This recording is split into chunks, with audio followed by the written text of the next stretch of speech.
Solicitor General, is that right? That's correct. You also had some religion clause cases too, though, didn't you? I believe I've had one. So let's talk about when you were Solicitor General defending the governor's executive order that closed churches in the state. Do you remember that executive order? Yes, Senator.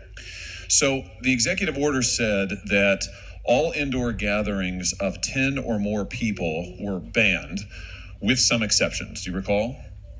I believe it said that there was no limits on outdoor gatherings, and if it was not possible to have an outdoor gathering, then you could have it inside with 10 people. Okay, so if it's 10 or more people, you can't have it indoors unless it is impossible. Here's what you told the court. Here's who you told the court would absolutely have to be able to meet indoors and function indoors, regardless of the governor's executive order. Airports, buses, train terminals, medical facilities, shopping centers, Walmart, Lowe's, and other retail businesses of all kinds.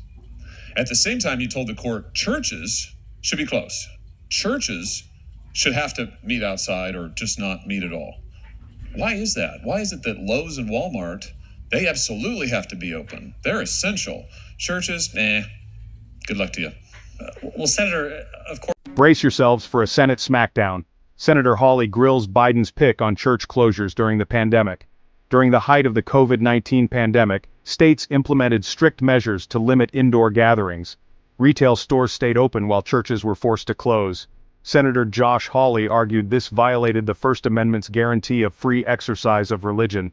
Hawley pressed the nominee on why retail spaces were deemed essential but churches were not. He pointed out the inconsistencies. People gathered in large numbers in stores like Walmart, touching shared surfaces and spending significant time indoors. The nominee defended the policy, citing expert epidemiological advice and Supreme Court rulings. However, Hawley wasn't satisfied.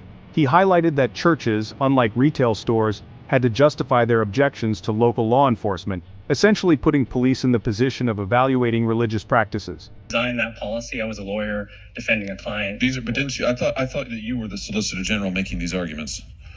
Senator, I had a brief involvement in that case, and I actually think my involvement. Wait. So you weren't. These aren't your arguments. You didn't say this to the court.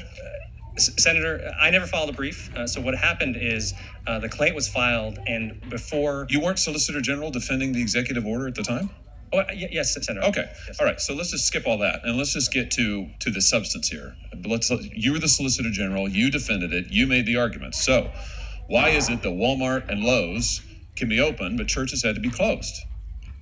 Senator, I think that if you study that case, I've read the case. I have it right here. The procedural history, you'll see that it actually reflects my respect for religious liberty. So at that time, in May of 2020, the prevailing law was Chief Justice. Why is it respectful to close churches, but not to close Walmart and Lowe's? Listen, I got nothing against Walmart and Lowe's. I like those stores fine. I was at both of them last weekend. But I was also in church last weekend.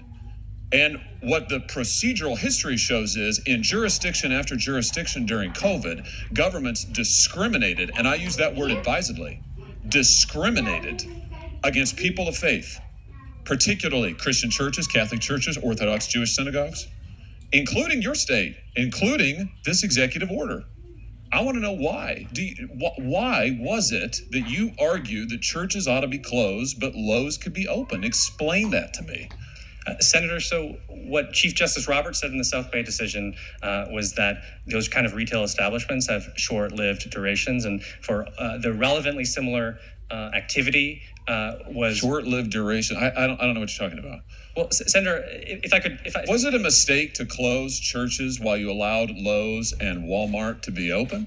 So that is what the Supreme Court held about a year later, and the point I'm trying to make. I'm asking you, yes. Was it a mistake for you to argue to this court that it was fine to close these churches, but Lowe's and Walmart could be open? Do you regret it? Senator, I had a duty to represent my client. So you don't regret it? You have the benefit of retrospect now. Do you regret it? Senator, I don't think it would be appropriate for me to criticize the policy decisions that I was asked to. You have no problem with it. Here's what else you told the court. You also told the court that if a church raised an objection to this, if a church said, no, we think we need to meet indoors, who did they have to answer to? They had to explain themselves to the sheriff or local law enforcement, the cops. And the cops would then make a determination about the church's theology. Do you remember that? Do you remember that? Yes, Senator. Yeah. And so, do you remember what the court said about that? So the court enjoined the governor's order in that respect. The court says this court has grave concerns about how that answer, your answer, comports with the free exercise clause. Then the court went on to say that, you couldn't enforce the law. Why not? The government cannot treat, I'm quoting, cannot treat religious worship as a world apart from non-religious activities with no good, or more importantly, no constitutional explanation. What do you have to say about that? Senator. The court later struck down this policy, affirming that the government can't treat religious worship differently from other secular activities without a compelling reason. Hawley argued this showed a disregard for constitutional rights. The larger issue here, in times of crisis, how far can the government go in restricting fundamental freedoms? And what happens when those restrictions disproportionately target certain groups, like people of faith? Hawley made it clear, constitutional rights are not optional, and they don't vanish in emergencies. He vowed not to support any nominee who defended policies that infringed on these rights.